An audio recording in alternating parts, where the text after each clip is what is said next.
Hey guys, Professor Bill, Comic Book University, and I'm reading The Unstoppable Wasp, issue number 2. And if you would like to read a very cool, very fun, and really heartwarming, endearing story, then I recommend that you also read The Unstoppable Wasp, issue number 2.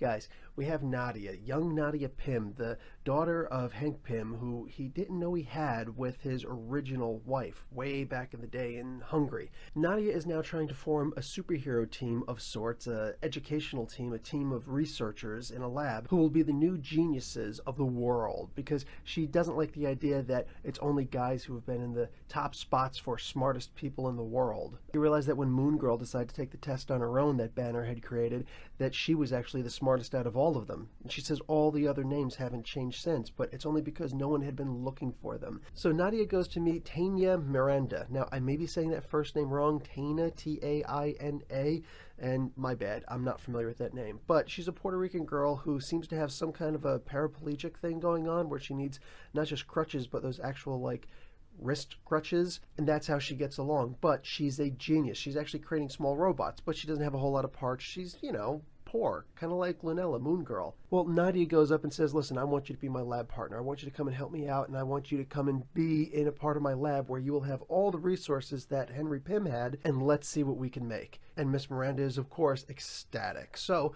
bang, we've got one team. But she's still looking for other people, so she goes to find Moon Girl herself. Now, when she gets down there, there's this whole worry thing, like, who are you? Are you selling wrapping paper at your local school or something like that? It's really funny stuff. It kind of helps that Jarvis is there also as sort of a chaperone. There's a couple of very, very funny jokes in here regarding Jarvis, and it's hysterical, absolutely hysterical.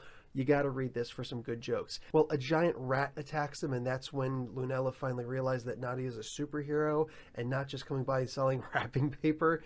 So they get into a fight with this giant rat, and they figure out what's going on. There's a ring inside there that was using Pym particles and mind control to control this gigantic rat. When it was pulled out, it turned into a regular rat, ran away. She used radio signals to figure out where this device was coming from, went off and found Ying, her old lab partner, in the Red Room. Yeah, they sent her after her. Can you believe that? So this is pretty much where the comic is right now. It's looking good. I'm thinking eventually Ying is going to wind up joining and realizing that she doesn't have to be a part of the Red Room. Might be some spy espionage thing there, but it's really looking good. Also, some good stuff at the end of this book where there are some interviews and whatnot. Guys, this is a fantastic book. I'm giving this an A-.